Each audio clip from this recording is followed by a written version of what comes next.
નમસ્કાર, ન્યૂઝ પર ઇન્ડિયામાં આપનું સ્વાગત છે। હું છું આપની સાથે કુમાર બારોટ। નજર કરીએ સમાચારો પર।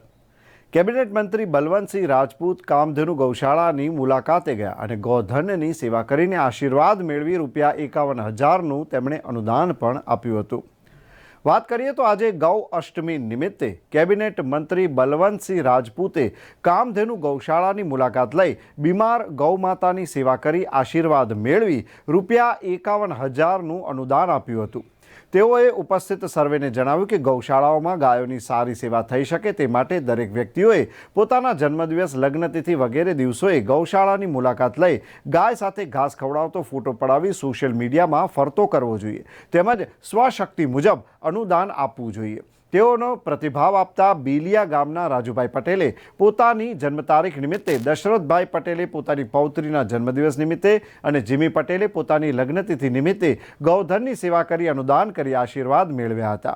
આજના પ્રસંગે અનિતાબેન પટેલ, નગરપાલિકા પ્રમુખ વિષ્ણુભાઈ પટેલ, એપીએમસી ચેરમેન જિજ્ઞાબેન દવે, વિક્રમસિંહ ઠાકોર, તાલુકા ભાજપ પ્રમુખ જશુભાઈ પટેલ, શહેર મહામંત્રી Dashrathbhai Patel, JD Patel, Lok Sabha media incharge Ankurbhai Marfatiya, Bhaveshbhai Rajguru, Niranjanbhai Thakar, ગૌ હોસ્પિટલના પ્રમુખ કૌશલભાઈ જોશી, ભરતભાઈ મોદી, સુરપાલસિંહ, વિજયસિંહ, કનુભાઈ પંચાલ વગેરે ગૌ ભક્તો ઉપસ્થિત રહ્યા હતા।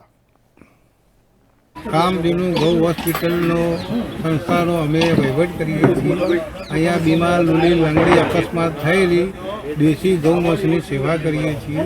સિદ્ધપુર તાલુકાની અંદર 55 ગામમાંથી અમારા હેલ્પલાઇન નંબર ઉપર કોઈ બી જગ્યાએ ફોન આવે તો અમે નિઃશુલ્ક એ ગૌ માતાને લાવી અને અહીંયા અમે એમની સેવા કરીએ છીએ।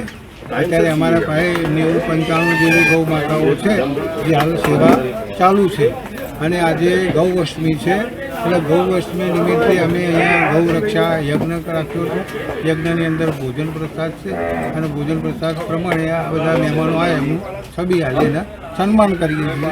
એટલે આજે ગૌ અષ્ટમી છે। ગૌ અષ્ટમીના નિમિત્તે દરેક ગૌ ભક્તો કે દરેક વ્યક્તિ આજે ગૌ માતા માટે કંઈક કરે એવી અમારી ઈચ્છા, એવી અમારી ભાવના છે।